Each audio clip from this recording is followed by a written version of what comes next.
जी बता दें कि अनुचार प्रकाश क्या बता दे, चूणिकाकार बता दे, और छोड़िए उन बातों को। आपके गुरु जी के पिताजी ने भी टीका लिखी है, उसी पुस्तक को अभी मंगाया जाए। अगर उसमें राधा शब्द हो, मैं मुंह नहीं दिखाऊंगा कभी, ऐसा हो ही नहीं सकता। अर्थ का अनर्थ। नाथ समारंभा नाथयामुन मध्यमाम अस्मदाचार्य पर्यन्ताम वंदे गुरु परंपराम। राधा मेरी मात है, पिता मेरे घनश्याम, इन दोनों के चरणों में मेरा कोटि कोटि प्रणाम। बोलिए राधा रानी सरकार की, कृष्ण कन्हैया लाल की, वृंदावन धाम की। सभी गुरुजनों के चरणों में दास अनिरुद्ध का बारंबार नमन। सभी विद्वान गुरुजनों के चरणों की धूल अपने माथे पर सजाते हुए दास परम पूज्य स्वामी जी का नाम मैं पढ़ रहा हूँ, देख रहा हूँ। आपका नाम शुरू होता है माँ से। माँ से। माँ वो होती है जो सब पर कृपा करती है, सब पर करुणा बरसाती है। बस ये वही माँ है जो हर भक्तों पर सब पर कृपा करते हैं। और भागवत की कथा सुनाना और सुना कर के लोगों का हृदय परिवर्तित कर देना, लोगों के हृदय में भक्ति प्रेम का दीपक जला देना, ये कोई माँ ही कर सकती है। ये करुणा है। और जो करुणामयी माँ, जिनका पूरा नाम ये दास अनिरुद्ध गुरुजनों का बड़ों का नाम नहीं लेना चाहिए, ऐसा आप जन कहते हैं, इसलिए केवल माँ शब्द से आपको संबोधित करते हुए दास आपके चरणों में बारंबार प्रणाम करता है। बार बार ये कहा जाता है विद्वानों के चरणों में, आप सभी के चरणों में बारंबार नमन। मैं आप सबका दास हूँ और चरणों की धूल भी नहीं हूँ। भागवत जी के अष्टम स्कंद के 10वें अध्याय में लोग कहते हैं भागवत जी में राधा का नाम नहीं है, राधा का नाम नहीं है। ये लोग गलत कहते हैं, जो भी कहता है गलत कहते हैं। लिखा हुआ है, मैं आपको श्लोक दिखा रहा हूँ। भागवत जी के 8वें स्कंद के 10वें अध्याय में श्लोक नंबर 40 है, लिखा है उद्यतायुध दौरदंडई राधावंतो भटान मृधे। राधावंतो लिखा, स्पष्ट लिखा गुरु जी। ऐसा है, नाश मत करिए। आधावंत है, आधावंत में दौड़ते हुए, यहाँ संधि हो गई है गुरु जी। नहीं नहीं, ये गलत बात है। आप जो है आयुधों को लेकर के आधावंत। गुरु जी गुरु जी गुरु जी गुरु जी गुरु जी, हम तो आपकी दास हैं। मत कीजिए ना। हमारे गुरु जी कहते हैं ना ना गुरु जी, इसका अर्थ तो सुन लीजिए, इसका अर्थ तो सुन लीजिए।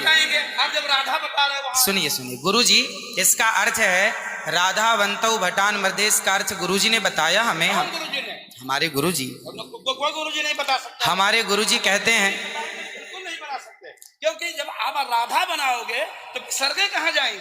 गुरु जी ही गुरु जी कहते हैं गुरु शब्द है। अब चलिए, भागवत जी में दूसरा है बधू। बधू प्रयोग हुआ है, बधू प्रयोग हुआ है।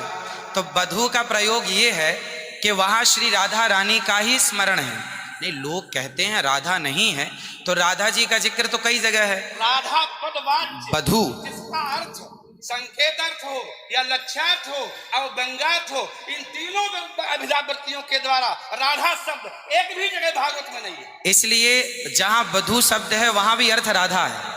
जहां बधू है, ऐसे पानी का अर्थ जल भी होता है। जहां राधा है, जहां बधू है वहां राधा है। ऐसे थोड़े होता है। जहां आप जैसे लोग देखिए, आप विश्व हैं। हमारे गुरुजी ने बताया, ये हमारी क्या ताकत की हम बताएं? शब्द ही अर्थानाम अभिव्यक्ति हमारे त्रिविध भवति। महाराज श्री इनकी बात सारा विश्व सुनता है। महाराज श्री हमारी बात 20 आदमी सुनते हैं। महाराज जी सारा विश्व। त्रिपाठी जी, महाराज आचार्य जी, आपके चरणारविंद में मेरा निवेदन है कि अरे आप हटिए सामने से। आचार्य जी आप हटिए भैया। अरे नहीं, लेकिन ऐसा श्रीधर। आप विश्व को सुनाते हैं इसलिए कह रहा हूँ, श्रीधर जी, नहीं तो गलत सुना रहे हैं। इन्हें हटाओ। कौन है? कोई गुरु नहीं बता सकता यार। चलो गुरुजन का हम चलते हैं गिरिराज के, अगर गिरिराज जी का आचार्य जी, श्रीधर गुरुजी ने कहा है कि यहाँ जो राक्षस हैं वो राधा रानी का स्मरण करके, जो राक्षस हैं राधा रानी का स्मरण करके और युद्ध करने चले। जो राक्षस हैं भटान मर्धे जो है, गुरुजी ने बताया कि जो राक्षस लोग हैं वो किसका स्मरण करके युद्ध करने चले? श्री राधा रानी का। ब्रह्म वैवर्त पुराण के अनुसार राधा ही मूल आधार है, यहाँ तक कि राम में भी राधा छिपा हुआ।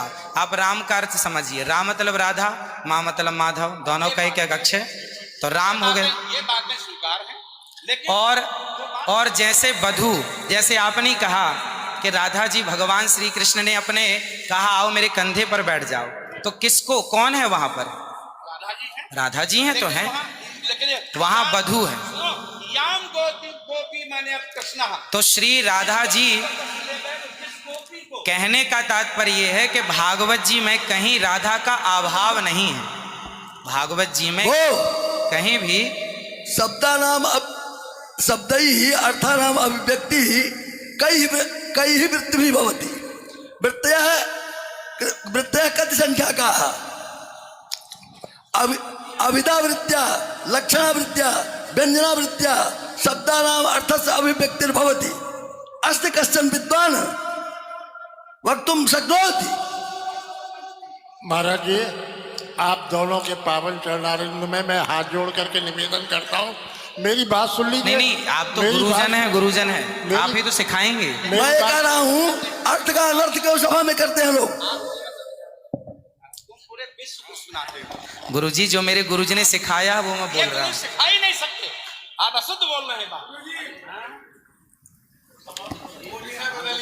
अभी श्री राधा और माधव जो राम नाम है, जो भागवत जी का अर्थ है। अब कोई पूछे कि राधा का अर्थ क्या है, तो राधा का अर्थ ही कृष्ण है, वो कृष्ण का अर्थ ही राधा है, तो राधा ही कृष्ण है और कृष्ण ही राधा है। कुल मिलाकर कहने का अर्थ ये है, गुरुजन ये कहते हैं कि प्रत्येक श्लोक कृष्ण है और प्रत्येक भागवत जी के 18,000 श्लोक, प्रत्येक श्लोक कृष्ण है और श्लोक का प्रत्येक अर्थ श्री राधा है। प्रत्येक श्लोक श्री कृष्ण है और श्लोक का प्रत्येक श्लोक का अर्थ श्री राधा है।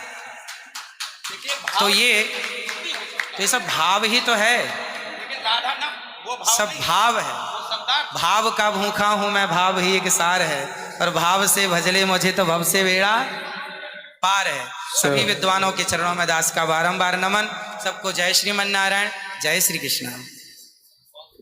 2 मिनट कीर्तन कर लियो। 1 मिनट रुको, मैं सबसे क्षमा मांगता हूँ, मेरा अनिरुद्धाचार्य के प्रति बड़ी श्रद्धा भाव है, बड़ा आदर है, लेकिन इनकी वाणी चूंकि पूरा विश्व सुन रहा है, ये चैनलों पर आते हैं।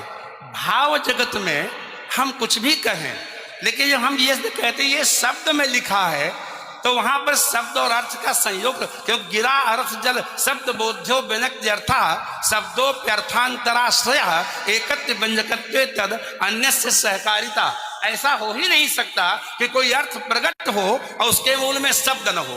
वहां संधि है, मेरे आयुधों से युक्त होकर मैंने गदा तलवार तीर लेकर के वो राक्षस आधा बनता दौड़े मारने के लिए। शुद्ध यही अर्थ है। किसी अभिधा से, किसी लक्षणा से, लक्षणा तब होती है जब मुख्यार्थ का बाद हो। मुख्यार्थ का बाद हो ही नहीं सकता। सीधा स्वामी बता दें, विश्वनाथ चक्रवर्ती बता दें, अनुचार प्रकाश का बता दे, चूणिकाकार बता दे, और छोड़िए उन बातों को। आपके गुरु जी के पिताजी ने भी टीका लिखी है, उसी पुस्तक को अभी मंगाया जाए। अगर उसमें राधा शब्द हो, मैं मुंह नहीं दिखाऊंगा कभी। ऐसा हो ही नहीं सकता अर्थ का अनर्थ। हाँ? नहीं, हमको कष्ट यह है कि हमको बोलना पड़ा बीच में, क्योंकि अगर अनिरुद्धाचार्य की जगह ये बात और कोई बोलता तो मैं कतई नहीं बोलता।